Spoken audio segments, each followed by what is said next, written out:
Hey, welcome back to another doujinshi review from White Album 2. Now, today's doujin is huge. This is the longest White Album 2 fan novel that exists, ever. So I'm kind of excited to dive into this. Let's take a look here. So we have some gorgeous art of Setsuna and Kazusa. The title here is Not Love. This is a White Album 2 Kazusa and After Story.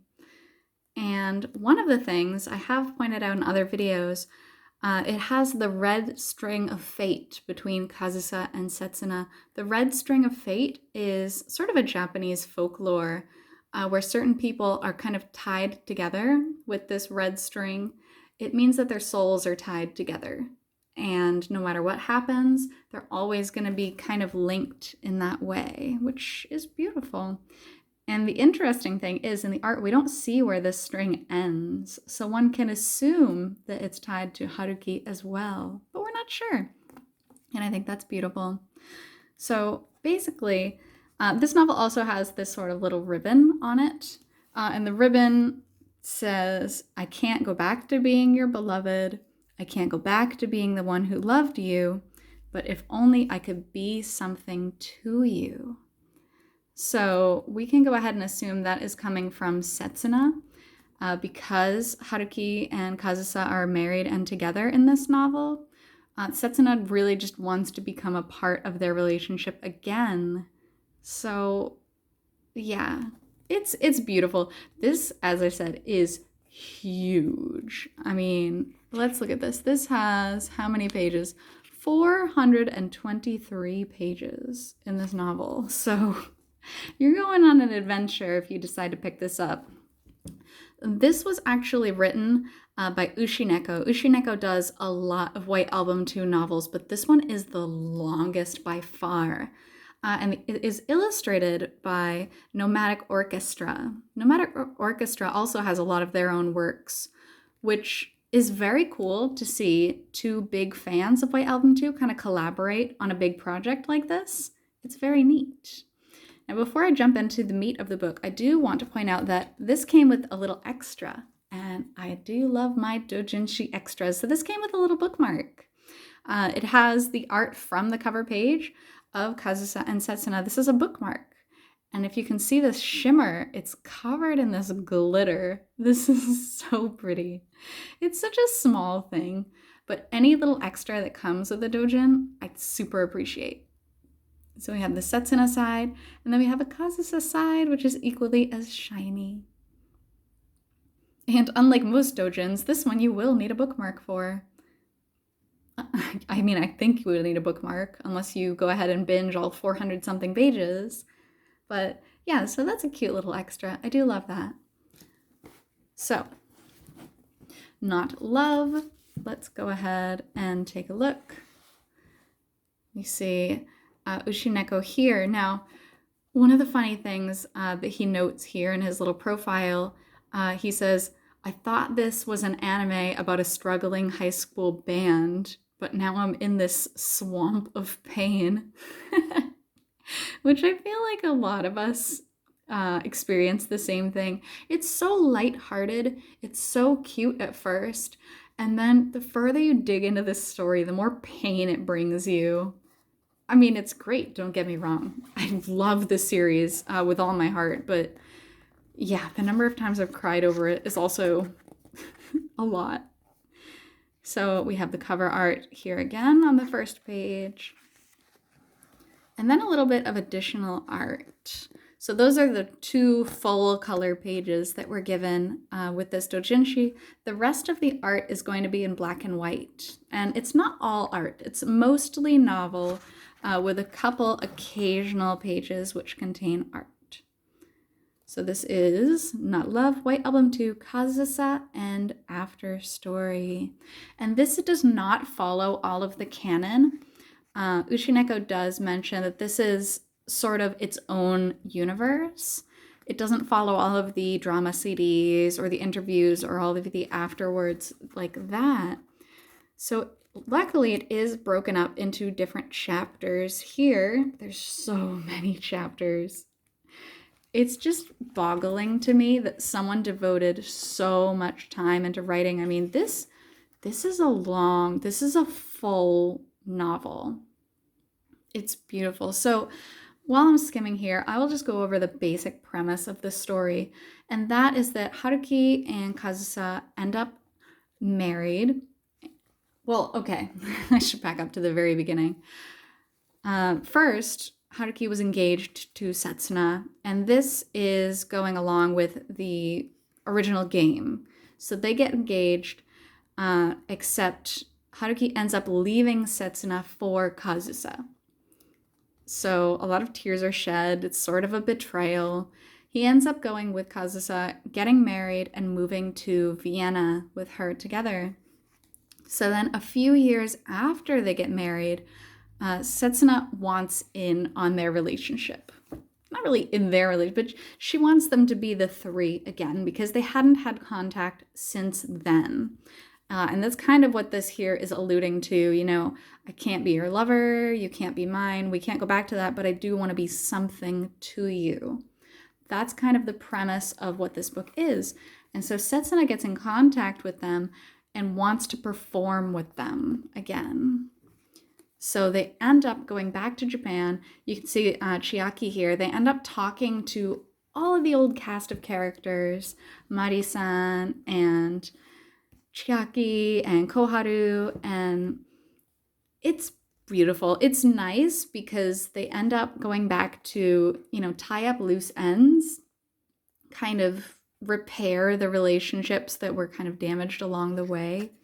And then they work together to take part in this concert together, singing and playing instruments together. And it's beautiful. Like, it's a well-written, well-done story. Ushineko is known very much for their Kazusa works specifically. And so I do think it leans heavily towards that relationship. But it is nice that we get to delve kind of into Setsuna's feelings as well, and to kind of repair that after it was so badly broken.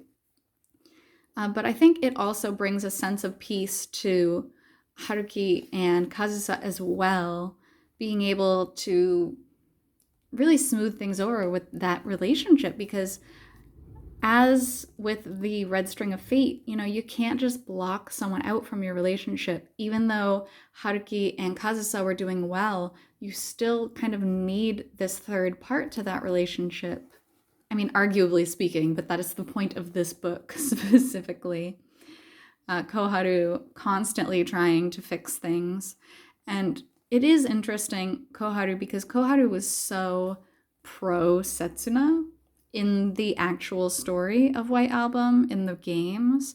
And so to see her kind of trying to smooth things over between all three of them is an interesting take in this novel as well.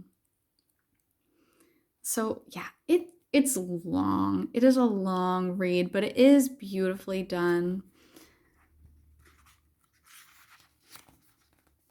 A lot of dialogue, a lot of song references. Although it doesn't follow the canon specifically, it does have a lot of references to canon. So you would have a bit of a time understanding this book if you haven't played through all of the routes. That's what I would recommend doing before trying to get into this novel. Seriously, try to play through absolutely everything and then coming into this. Because Ushineko does take bits and pieces of information from a lot of the different endings. So you can't just play one of them and then fully appreciate the story. And although it is sort of painful, the story does end pretty happily with the three really coming together and appreciating their triad relationship. So the afterword of this novel is equally long. It's extremely long. It does give a lot of Ushineko's opinions about the story. He thinks that the Setsuna end is garbage. I mean, he doesn't use that strong a word, but he really dislikes it. He thinks Haruki becomes this weak, kind of complacent character in that ending. But he also doesn't like the Kazusa cheating ending. because it's just not really fair to Setsuna, which I think is interesting because this book is kind of built on that premise, but then it heals it afterwards. So Ushineko is very much the Kazusa true ending fan as far as that goes. Every single one of Ushineko's novels actually ends in the phrase, my heart is always with Kazusa, because they are a huge, huge Kazusa fan. After the thanks and the notes and the opinions of the author, we have an extra story, so a bonus story where they go to Kyoto on a summer sightseeing trip. So that's kind of a neat little bonus. Just the main plot is over, and then here's this little side story. This is sort of what Ushineko's works are usually about. It's about this length with just a little story in it. So I get the feeling that they wrote the novel and then just wanted to include one of their side stories in the same book. Like, might as well. But yeah, that is also very, very cute. Then we come to the finale page, giving credit to everyone. So of course, to Leaf and Aqua Plus and all of the different music from the game. Ushineko does specifically mention that the music in this game is incredible, so inspirational, some of the best music in the world, they say. So there's that. And then some of the contact information. So you can find Ushineko on Twitter. You can also find Nomadic Orchestra, which is Haru AR on Twitter.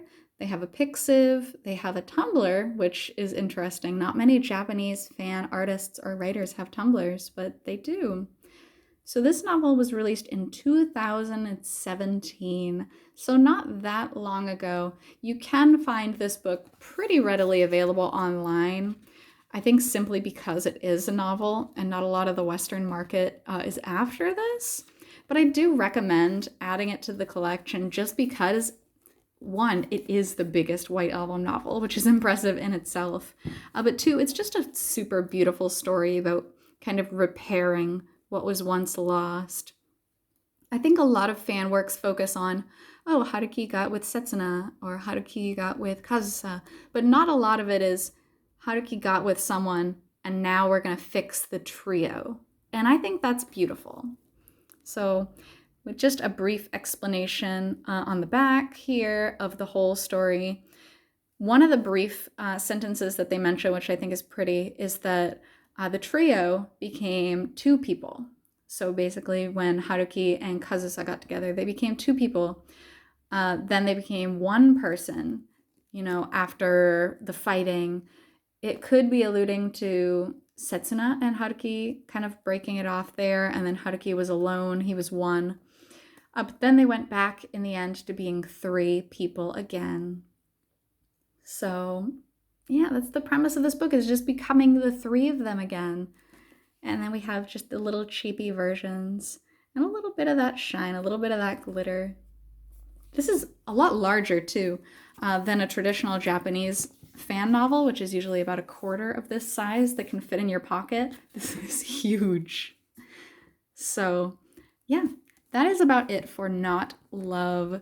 So thank you so much for joining me for this doujinshi review of White Album 2. I'll be doing more doujinshi reviews in the future, so until then, I hope you take care. See you!